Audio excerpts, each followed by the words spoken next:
Hi எல்லோரும் எப்படி இருக்கீங்க? இந்த வீடியோ பார்த்தோன்னே எல்லோரும் கண்டுபிடிச்சிருப்பீங்க. ஆமாங்க, திருச்செந்தூர் தான் போயிருந்தோம்.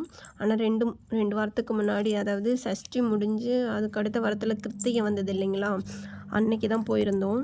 2 வருஷமாக போகணும்னு நினைக்கிறேங்க. போகவே முடியலைங்க. இந்த வீடியோ கொஞ்சம் கிளியராக இருக்காது, கொஞ்சம் அட்ஜஸ்ட் பண்ணிக்கோங்க. இது பார்த்தீங்கன்னா தங்கத்தேரும் பார்த்துட்டு, யானையெல்லாம் பார்த்துட்டு, யானைக்கிட்ட ஆசீர்வாதம்லாம் வாங்கிட்டு வந்தோம். வேல் வாங்கினா திருச்செந்தூர்லேருந்து தான் வாங்கணும் அப்படின்னு சொல்லிட்டு 2 வருஷமாக நினச்சிட்டு இருந்தேன்.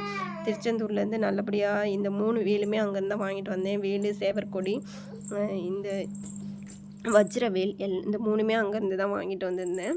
அப்புறம் பார்த்திங்கன்னா பிள்ளையார்பட்டி போயிட்டு அவங்க அண்ணனை தரிசிச்சுட்டு தான் நாங்கள் வந்து திருச்செந்தூர் போனோம். அங்கேருந்து தான் வந்து ஒரு வெள்ளை இருக்குல்ல வந்து பிள்ளையார் ஒன்று வாங்கியிருந்தேன். அவங்க சொன்னாங்க, இந்த மாதிரி மஞ்சள் தடவி வச்சிங்கன்னா அந்த பூச்சியெல்லாம் வராமல் இருக்கும் அப்படின்னு சொன்னாங்க. அதுக்கு மஞ்சள்லாம் தடவி பொட்டு வச்சு எடுத்து வச்சாச்சு. தேங்க்யூ ஃபார் வாட்சிங்.